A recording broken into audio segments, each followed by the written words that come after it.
Okay, everybody. I wanted to make a little video on resizing images because it's been coming up. So I just want to say, when we get into making our own videos, this will not be such a problem because the videos will be a standard size and you won't have to think about this too much.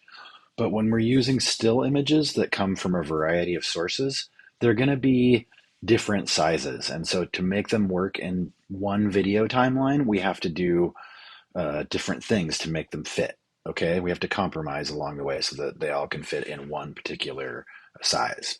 So just remember that, like we discussed, Adobe Premiere creates your timeline, the image size, as the first picture that you put into it. So let's say I'm looking at these different ones.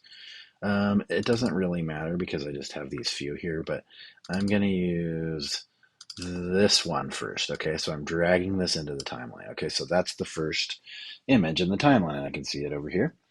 Um, right, and so, okay, so that's the first image here, and it's already in the timeline. So let's say the next image is going to be our crazy, beautiful tree here. So now I'm dragging this over, and now this isn't quite the right size. It's actually not too bad, but because the picture we put in before it was this size, right?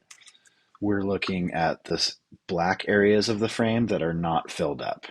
And in your final video, when an audience sees these black areas, those look like they're a mistake. So we want to get rid of them as much as we can. So I'm going to show you how to do that now. So the first thing that we're going to do is we're going to double click on the clip in the timeline. Okay, double click here. Then we go up to effect controls here. And we're going to use these numbers right here. All we have to do is click on the number and drag it around to make the image fit. And I'm going to zoom out a bit so you can see this. First, I'm going to scale up the image. So what I do is I hover on the scale number here, which is 100%. I click and hold, and then I drag it to the right. And that basically took care of it. Did you see how that grew enough to take over the black parts of the frame in the early, in the other in the earlier version that I just had here. Okay, if I want, sometimes when you blow up the photo, it kind of changes the feel of it. So I could actually change these numbers too just by clicking and dragging. This helps me kind of recompose the photo since I'm changing it. I may want to keep changing it to make it work the best for this situation. So I'll leave it like that for now. Let's try another photo. So and I really have no idea how this is gonna, because I got these from the internet, so I don't know like how close they are. So once again, this one is too small for the area that we've picked. So I'm gonna double click it, back up to effect controls, right? I'm gonna grab the scale again and drag that up again. So that's pretty easy too.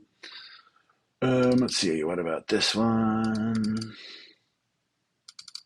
Let's try one last one, okay? So there we go, same idea.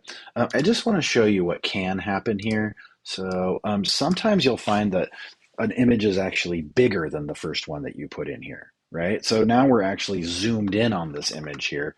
And instead of making it bigger to fill the frame, we actually need to zoom out so we can see more of the picture.